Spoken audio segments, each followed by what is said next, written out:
Hi, welcome to CGTN. I'm reporter Mengqi. And I'm Nick Moore, and today we are in Shanghai's Xintiandi. As you might know, the city of Shanghai is hosting the first ever China International Import Expo in 4 days' time. And today we're here because this is a commercial and cultural icon of Shanghai. It's one of the favorite of visitors, and we'll be showing you around. Yeah, so it's a must-come-to place. Just a quick reminder, if you're watching us live on our CGTN digital platforms, please send in your questions. Anything about CIIE, Xintiandi, Shanghai, anything. We're happy to briefly, brief our audience, because Xintiandi is a two-block neighborhood. It's filled with restaurants and bars, cafes, and lifestyle boutiques. Yeah, so I've been walking around since I got here, and there's so many brands that I recognize. So Starbucks. It's everywhere, of course. And but what's interesting about this area, you know, it's commercial, but what's interesting about it is that all of these above-mentioned brands, often world-renowned brands, they're housed in Chinese historical buildings. Yeah, so if you stood on this spot, say 100 years ago, this would be a Shanghai residential street. Yeah, so full of old architecture, the Shukuman, which we will take a look at later. We'll talk about that later, yeah. So this kind of architectural style is known as the Shukuman style. And you'll see a lot of those during our tour. And right now we are in the northern block of the Xintiandi neighborhood. We're here because it's more interesting. It keeps these Shukuman style architecture, whereas the south part of it features more modern architecture. Yeah, I think it really tells the story of Shanghai, maybe where east meets west, old meets new. At least that's what it's been branded as, this area. Exactly. It's been branded as a rendezvous of the yesterday and the tomorrow. So as we walk through, we're going to find out more about we'll how find people out whether feel. it's true or not. And so I was walking around. That's your comment. What do you think? So please send in your questions. I was walking around earlier and I saw a really cool building just around here. And that's what we're going to see. We're going to have a look. Cool. It's not a Shukuman building. Right? We're just heading towards it now. Oh, okay. So this is number 1 Xintiandi. It's named One Xintiandi. One Xintiandi. Okay. So if you were walking past here, you could feel like you're in France or Europe, that kind of area, by looking at the architecture up there. And so you were telling me that it's got quite an interesting history. I did read a little bit about the building. You've been doing your homework. It was built in 1925, and as you can see, the facade it looks quite Western. But, well, unfortunately, this is a private building that we're not allowed to go in. But a little bit about the history, which is quite interesting. So it's one of the best preserved buildings in this area. And when they were renovating it, so over 40 households were evacuated. And it gives you an idea of how densely populated this area is. And this kind of architecture housing back in the time was made for dense living. So this would have been a really swarming place, busy with activity. But if you're wondering why it's French, we're actually in the old French concession. We are. And just to, for those of you who just tuned in, this is a live stream of Shanghai International Import Expo. It's branded as a west-facing, east-facing place, and it's kind of like a symbol of Shanghai culture as well. And speaking of that, I have to introduce you to one place that I discovered practically yesterday. So it's a little bar over there. If you just look that way,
Okay, so it seems we lost the signal for a bit. Yeah, apologies for that, but we're back now. We're back now. So, a reminder, you're joining us live, CGTN, on a live coverage of the Shanghai Xintiandi, an area that's filled with historic architecture. Bars. It's a place to observe Shanghai's nightlife as well as modernity, but it's also a place that offers some lessons about history, of Shanghai's history. Yep. So and as we're standing, this might be, well, we have a better example later, but this arch, this kind of housing is what is known as the Shikumen architecture. Yep. So in Chinese, Shikumen, it means like stone gate. Yeah. Yeah. And I've visited a lot of places in China. Chinese architecture is typically made of wood, right? Yeah. Yeah. But this is all stone. That's because the Shikumen architecture was the houses were actually in the beginning at least built by Westerners. Yep. So when Shanghai opened as a treaty port in the 1840s, a lot of migrant workers flooded to the city, and later because of uprisings in China, peasant uprisings, there were also a lot of refugees who flooded in and into the concession area. And with such a dense population, wooden buildings in the traditional Chinese way are a bit dangerous for a fire risk. Yep. So that's one reason they went for stone. Now this is the bar that you wanted to show me. Yes. Unfortunately closed. But well, it's called the DR bar. It's DR stands for Design Resources, and that's because, well, this bar, the most interesting point about it is that this bar is owned by the architect who designed Xintiandi. Oh, really? His name is Ben Wood. Okay, so the architect isn't Chinese. He's from... No, he's from the US. He's from Boston. Yep. And so this bar, maybe we could have a look in here. It's not open yet, unfortunately. So, where do I start? It's such an interesting history. Yep. So, okay, maybe let's start back in the 1998. So that's when the Boston architect got the commission to design Xintiandi. It was an open competition, and a lot of established architect firms around the world participated in it. But Ben Wood got it because he was suggesting, are you checking questions? Yeah, none through yet. Please send in your questions. Yeah, if you have any questions, just send them in. We're now in Xintiandi, in a cultural and commercial icon of Shanghai that's been branded as a place where you could see Eastern culture as well as Western culture. So we're here checking it out today. And back to Ben Wood. Okay. It's a really interesting story. He got this commission because all the other architects were suggesting this whole area being torn down because, as we were saying earlier, this was a quite densely populated area, right? Yeah. A lot of the houses, the lane houses, so each household, they have their, well, we'll go into that later, but just to know, this used to be a densely populated area. So it was just easier to work with perhaps a blank canvas, yes. And especially these buildings, they were 100 years old, probably not in great condition. What Ben Wood did, what he said was he could do something and kept some part, at least, of the old architecture. And that's why he got the job. And that's why here today we have the Xintiandi as we see them today. You know what? This just reminds me of another interesting point. You know, so I read this from an interview with Ben Wood. That when he designed this area, outdoor dining, that was 20 years ago. Yeah, right? The late 90s. Outdoor dining barely existed in Shanghai, but look at how popular it is today. Yeah, it really feels like we could be in, I don't know, Europe, like Paris or Italy. This kind of place, this kind of metropolitan. Right? Yeah. But, well, so aside from the Shikumen architecture that's really Chinese, you have this outdoor dining, this communal area that's also kind of Western. And there's an architect who said one line that's really interesting about Xintiandi. He described it as a place that young people come, they think it's modern and trendy. Old people come, they feel nostalgic. And Westerners come and think it's so Chinese. Yeah. Do you get that feel? Yeah, I feel like that. Like It feels slightly European, but also it couldn't be anywhere else other than China. Yeah, and you can see just loads of tourists around. Maybe we should talk to some of them. Yeah, maybe we should talk to some. Yeah, let's wait. Let's wait till they take their photo. Yeah.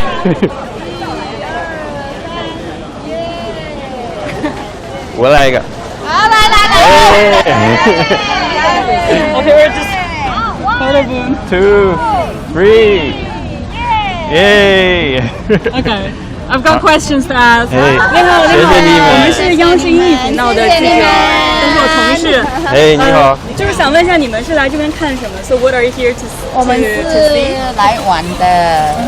So you're here. 我们台湾过来，对 Welcome. 对 OK，你们来这里看什么呢？主要是为什么会来这边？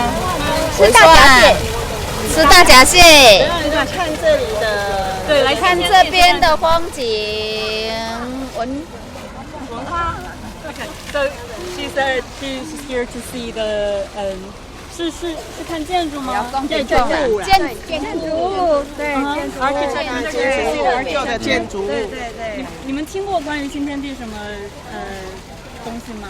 就是新天地旧房子的改造的吧，对不对？旧房子去改造成为我们一个新的一个咖啡厅啊、咖啡座啊，对，经过改造的，对不对？所以是因为这个才来想看看是吗？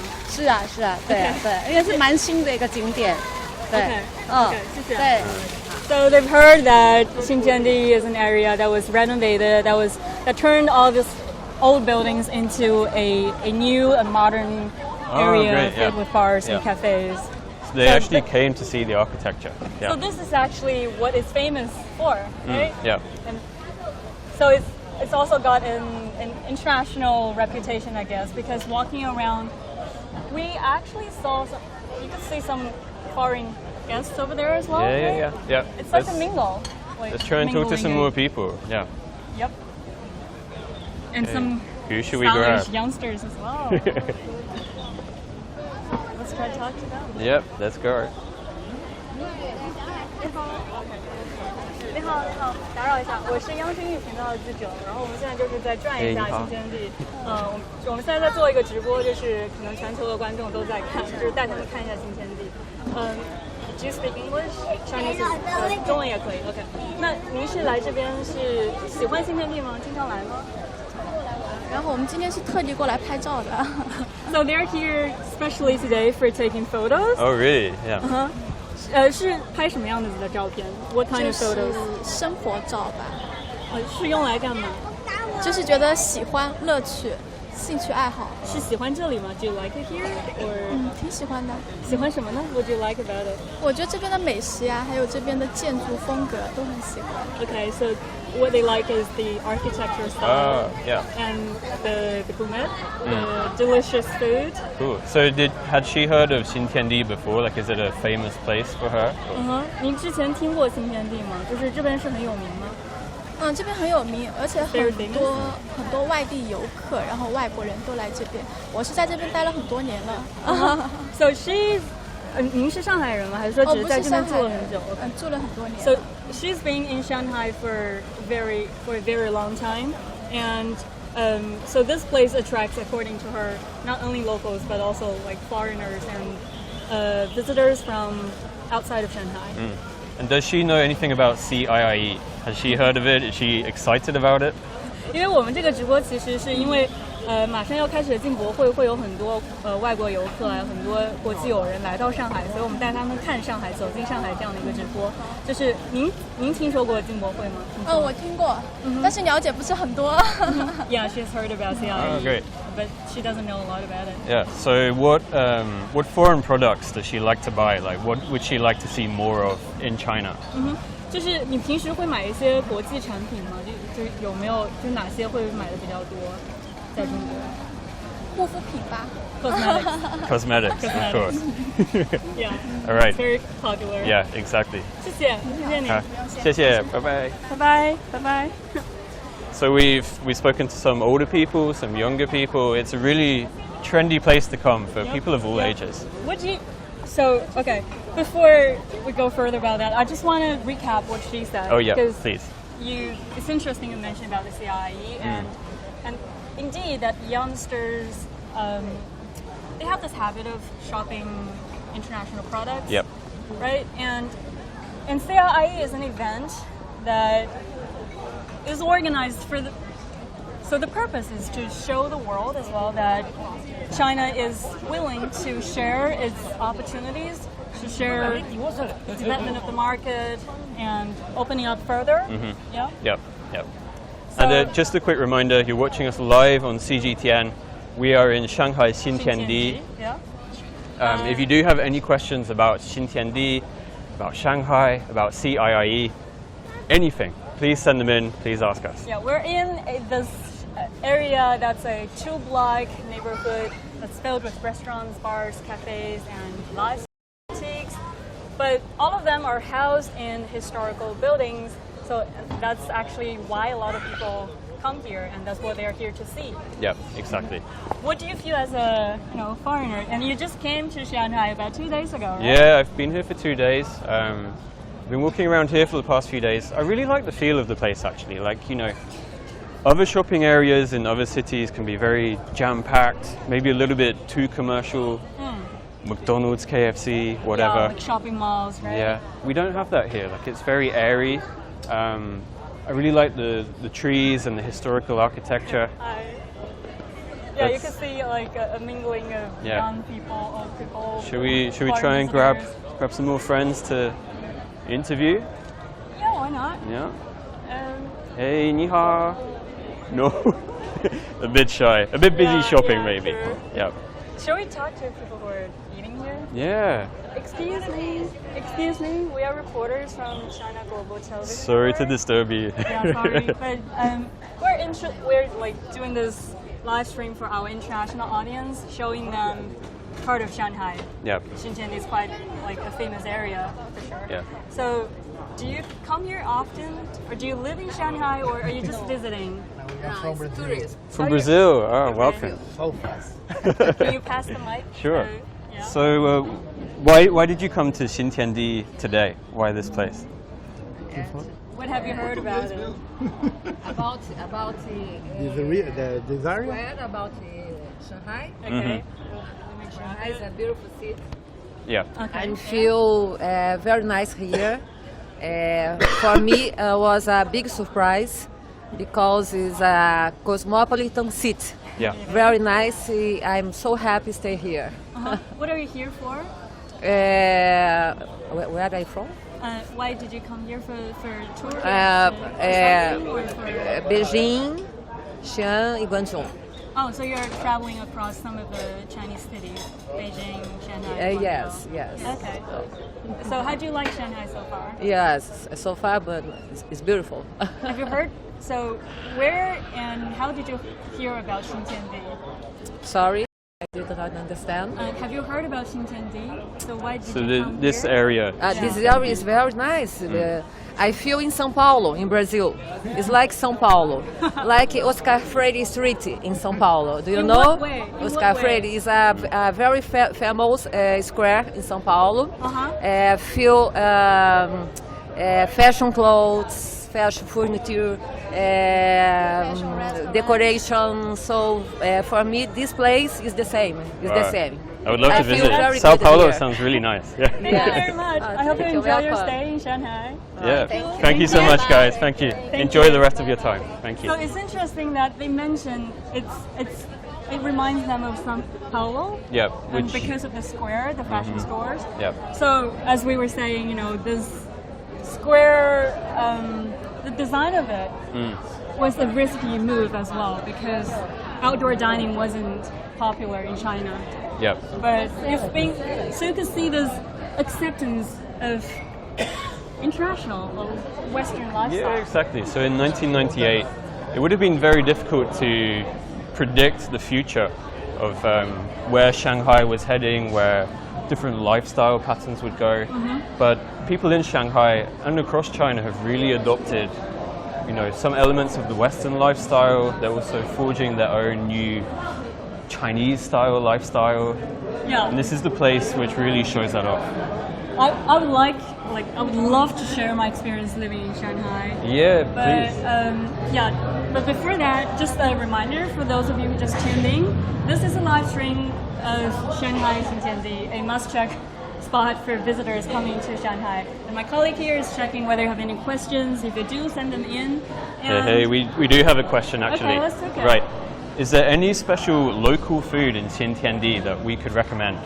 What do you think? Oh, there are loads. There's loads, yeah. Well, but I guess you have a lot of international cuisines as well. Mm-hmm. Local, well, you know what? We're going into a museum later, right? Okay, And there's a list of recommended hotel restaurants. Sure, and we can yeah. show you then. Yeah. And okay, so as I was saying, I've been here for 3 months now. 3 so months. I was relocated to the Shanghai bureau. So I'm a Shanghai reporter now.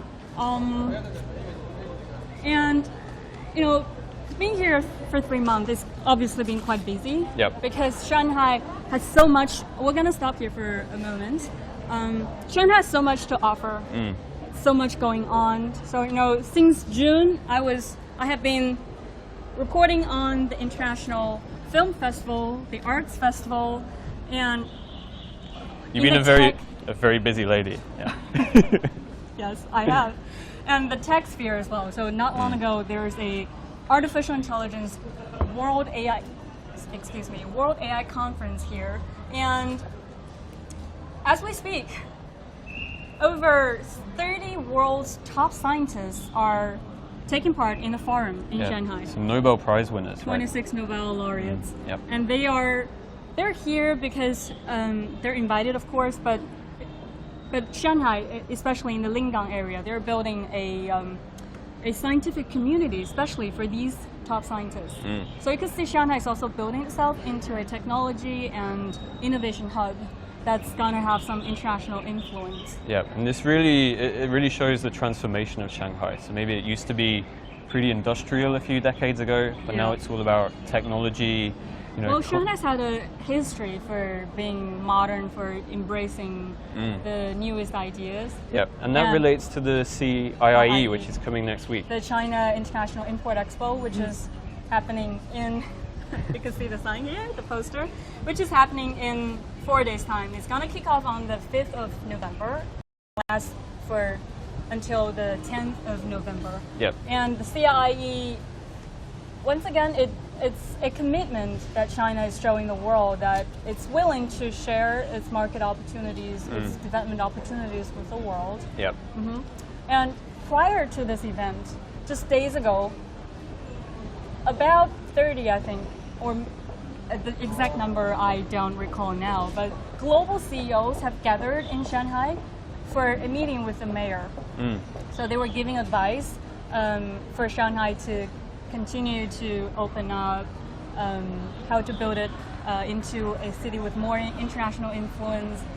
And they've been doing this for 30 years. 30 years, yeah. So 30 years back in the 80s, when Shanghai and China was just opening up, there were just a few enterprises, international foreign enterprises here. But now a lot of them, more than 600, have established their presence in Shanghai alone. Yep. So a lot of change. Exactly, 30 to 40 years. It's not a long time, actually. It's not.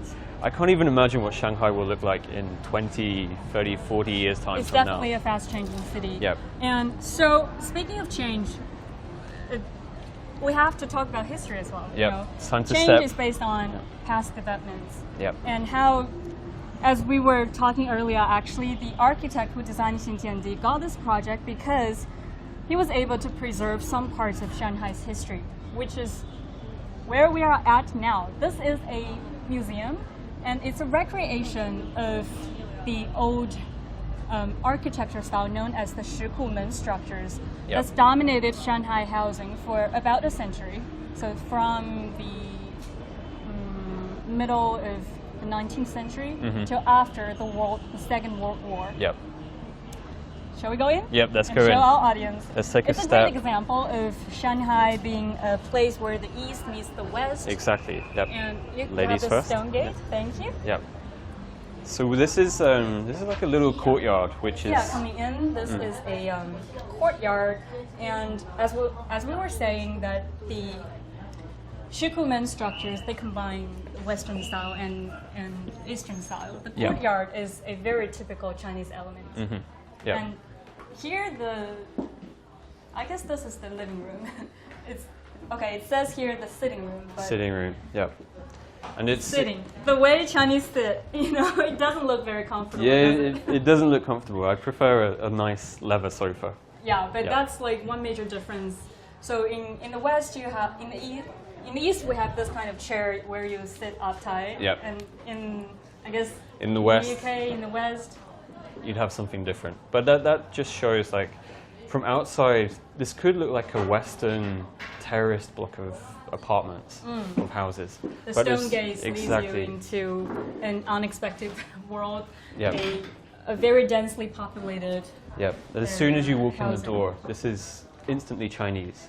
The furniture, the ink paintings on the wall. My grandma's house has this kind of ink paintings on the wall, Wow, and yeah. this kind of, I don't know, clocks. Yep. Yeah. And So, the shall we vases. walk around the house a little bit sure. more? Let's show our audience a bit more. Yeah. I'm actually very surprised by how tall the ceilings are. Oh, Because- coming in right here. Yep, come in. You can see the Western elements again. Yeah. And this sofa here. Yeah, so this furniture, I'd say it's probably 1910s, 1920s, that kind of era. And So this is not like one household. It's a recreation of the living space in the 1920s. yeah, And all of these furnitures, so they might not belong to one household, but they're all sourced from the real shikumen housings. yeah, and that's an important thing to note. So Shanghai used to be, I think, 65% shukumen. Of all So- the households in Shanghai, they were shukumen. It was the dominant housing style until probably the 80s and 90s when the construction boom began in China, and most of them got torn down.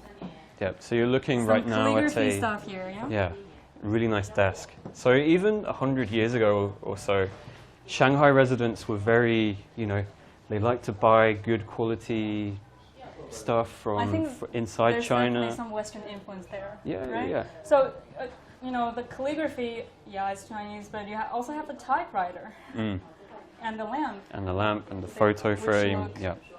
Yeah, very Western. Well, now let's head into the bedroom. Okay. Yep. Usually, in a Chinese household on the ground floor, if there is a bedroom on the ground floor, it's reserved for the elderly because it's, It's hard to be get considerate upstairs. for them. Yep. It's hard for them to Yep. get upstairs. Look at this wood chamber. It's so elaborate. Yeah. I think whoever owned this furniture, they must have been fairly wealthy back then. I mean, guess it's all so. very I guess nice. so. Yeah. Yeah. So yeah, This this is a table for makeup, this just gives an idea of what it would have been like to live. the wardrobes, and where Yeah, yeah, yeah. clothes were kept. Yeah. And I guess with Shanghai, you have to consider the season. So in summer, it's very, very hot. We've got these big, airy rooms, lots of big windows, so it would have been a bit more comfortable. Winter as well, the use of wood, that kind of preserves the heat Yeah. inside the building. For those of you who just tuned in, this is a live stream of Shanghai Xintiandi. It's a tourist spot, but it's also, be careful right there, because this space is kind of cramped over here, so just Yep. reminding our cameraman. Yep, and just a reminder, please send in your questions or comments. We've got a very amusing one on Facebook from Amy Yeah. Gross, I think. Let's hear it. She says, "It's Halloween here. Any ghosts in these old buildings?" Well, we don't know. We did see some Halloween decors outdoors in the restaurants. It's kind of a commercial thing. Yeah, right? but it's definitely not creepy in here. It's very warm. It's very homely. Yeah. Yeah, it is. Right. So there's the kitchen here. I was actually hoping that could show our audience Okay, the some kitchen. other bedrooms. But yeah, let's take a look at the kitchen. Uh-oh. There's so many stuff. Oh, okay. We have to talk about the stove because this is what the Chinese used to use to cook. And my grandma's place still has one of those. Oh, really? Yeah. Yeah. It's also another example of communal living because, you know, with the stove, you cook for a whole family. It's not economic to cook for just one person. Exactly, yeah. Like this is a pretty big kitchen. You could cook for 20 people in here, maybe. A real feast. Well, yeah, Maybe. a lot of people for sure, but maybe not as many as 20. Yeah, let's just go upstairs, shall we? Okay, let's For go up there a brief quickly. Look, Very quickly. The staircase might be a bit narrow, but Now, I was reading these houses had a particular room it's like quite authentic. Yeah. called a 厅字间, right? Yes, and that's what I wanted to show the audience. So right here, Come on in. It's a little bit cramped. I'll go in first. this is the 亭子间. It's a characteristic Shanghai residence. Yep. So this space probably just 14, 12 square meters. Yeah, or it's less. like a Hong Kong apartment. It's very cramped in here. It does look like Yeah. a Hong Kong apartment. But the owners of these houses would have rented them out to Exactly. people from So outside. this is so, you know, it's located right above the kitchen, so the heat would go up. This is not the most. This is the least comfortable place to stay in a house. Yeah, so it would have probably been quite cheap accommodation. Yeah, it's for tenants mostly because the masters and the main household will be living upstairs or downstairs. Yep. But this gives you an idea because, as we were saying, the shikumen structures were densely populated. Yep. And a lot of migrant workers, and so they came to Shanghai, and if they couldn't afford living in a better condition, this Yep. is where they would rent. Sure. Yep. This would be the place for them to. Shall we go up further? Yeah, we'll take a quick look at some of the bigger Okay. bedrooms. They weren't all tiny like that 厅子间. Just a very quick look. Yes. Okay, this looks like a kid's bedroom. I think it's decorated as the son's bedroom. Yeah. Yep, so a bedroom for a little boy. Again, you know, the furniture, this bed is very Western in style. Yeah, this is so cute. Yeah. The alarm clock. Yeah. And this is the desk to write on. Yep. So, Facebook comment from Farouk Rocky. Where are we? We better recap you. We're in Xintiandi in Shanghai. It's a 2-block neighborhood that's filled with cafes, bars, nice restaurants, international brands, Yep. world-renowned brands. And right now we're It's inside. upscale, luxurious, but it's also a place that's home to a architecture style called the shikumen structures. That was dominant in Shanghai. Yep. And right now we're inside, you know, an example of what a Shikumen building from the inside would have looked like. This is a master's bedroom. Yeah, it's Quite big. It's bigger than my bedroom. I wouldn't mind staying here. And again, you can see from the pieces of furniture that there are, well, some of them, this, for example. I mean, this would have been really high technology back in the 20s and 30s. Yeah, it's quite posh Yeah. as well, I guess. Yeah. To be able to own one of these. Yeah, so linking back to what we're covering next week. Old, Yep. old style kind of. Yeah, the Shanghai ladies, that you see them everywhere around this city. Shanghai ladies back then were even stylish back then. Yeah, very glamorous. So I think this museum, it shows not only the architecture, but also, you know, the Space. living space, and also You really get the an idea of what kind of space people were living in. yeah, Yeah. and also how Shanghai people used to live, like how they used to spend their money. They used to look for Western or exotic kind of objects. Yeah. Yeah. But this, well, if this is just one household living here, I guess they're probably doing quite well. Yeah. All right, should we head back downstairs now? Yeah. Yeah. So this is what the interior looks like, right? Yeah. Let's head back down. Very classy, I would say. Yeah, yeah. So if you've visited Beijing before, you probably know about the Siheyuan, or the Hutong House, where... The Hutong and the courtyards. Yeah. So again, based on communal living. And there's a very Chinese characteristic of living, but that's arguably Hutong for Beijing is like Shikumen for Shanghai. Siheyuan, right? Yeah. Yeah. But would you say this idea of communal living is that slowly disappearing from China as people move into big apartments? We definitely have more like modern flats and apartments now, where people have less chance to talk to their neighbors. Yeah. Yeah.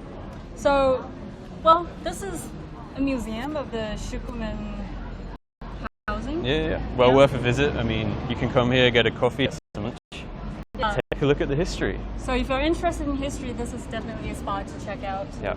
And so, well, I just want to remind you again that, so if we could pan over there, the balcony. Oh, the balcony, yeah. The balcony is also kind of a Western thing, right? Yeah, I guess, the way it's designed. Yeah, and also and the bricks? The bricks, yeah. Also, from the balcony, you can see the window. We're facing south, so this would have brought in more sunlight to these houses. Oh yeah, that's... Yeah, it would have kept them warm in winter, and yeah, brought in some light. That's also an element in traditional Chinese housing design. Yeah. To face south. Yeah. So again, it's mixing elements of West and East. Yeah, and that really sounds high for me. And coming to Xintiandi today, like, I don't know about you, but I feel it's a very cool place to visit. Like, it's it really does do well to mix up West and East, Chinese and Western. Yeah. But how do you feel? Like, you've been here for 3 months. Well, do you come here every weekend? Do you love Xintiandi? I don't come here that often, to be honest, but I do like the history part. So this for me is more of a commercial area. Yeah. But there's a similar neighborhood that's called Zhangyuan. That's got a more communal feel. So I guess when the architect envisioned the design for this Xintiandi area, he had planned that this to be a more organic construction that where the neighborhood feel got kept. Yeah. It kind of vanished. Yeah, and it's amazing, like, to think that this was 1998. This was 20 years ago. So a lot of other cities in China, in Seoul, Japan, Europe as well, they've kind of taken on Xintiandi as a model, as an inspiration, I'd say. Yeah. So that's an interesting point that you brought up. Yeah. Because that was in 1998, right? Yeah. And when Xintiandi opened to the public was in the beginning of the 2000s, and it got so successful that the developer was approached at least a dozen times to build an exact Xintiandi in other Chinese cities. Yeah. So it was quite a success, and it pioneered a new lifestyle, basically. So when we entered, we just passed through Starbucks, actually. So Starbucks 20 years ago, coffee culture wasn't common in China. Yeah. But now Starbucks definitely contributes to this coffee culture that's been fostered. It's been fostering this culture here, that providing a third space where people get opportunities to socialize. Yeah, exactly. And 20 years ago, we didn't have mobile phones, we didn't have social media, but this is a perfect place, and other cities as well, for selfies to put on Facebook, Instagram, Weibo, WeChat. That kind of, I don't know, it's a really big trend which is developed. Since you've brought up this topic, I also want to recap a little bit, because we passed by the DR bar as well. Yeah. So the Xintiandi project was back in the 1990s. Was the first in China. It was so successful that it was a success as much for the developer as it was for the architect. Yep. So he said back then, China was like a gold mine for Western architects. Yep. And it applies to all other areas as well. So those who came in the 80s and 90s when China first opened up, they were also known as the gold miners, right? Yeah, yeah. They dug the first bucket of gold. Yeah, they're millionaires now. Yeah. Things have changed. Now competition is more fierce, and for architecture, for architects and for other professions, all as well. But I guess that brings us back to the CIIE for the Import Expo. It but does, China has yeah. committed to open up further. So it's openly said that it's going to share its opportunities with the world, and we'll see, right? Yep, so you can keep watching CGTN across the channel, across our digital media platforms for loads of updates on CIIE next week. That's the China International Import Expo. We've got like 2,800 companies coming From over. over 130 countries. Yep. So a lot of visitors to Shanghai too. Yeah, it's going to be amazing. Yeah. Okay, So- Mengqi, I think it's time to say goodbye. Like it's been great. Like Xintiandi isn't big, but we've covered so much. I think. Yeah. So if you're interested in, the architecture, you should definitely come here, check it out. Yep. Yeah. Okay, I think it's time to say goodbye. Yeah. Thanks for joining us. Thanks for joining us. See you again soon. See you. Bye bye.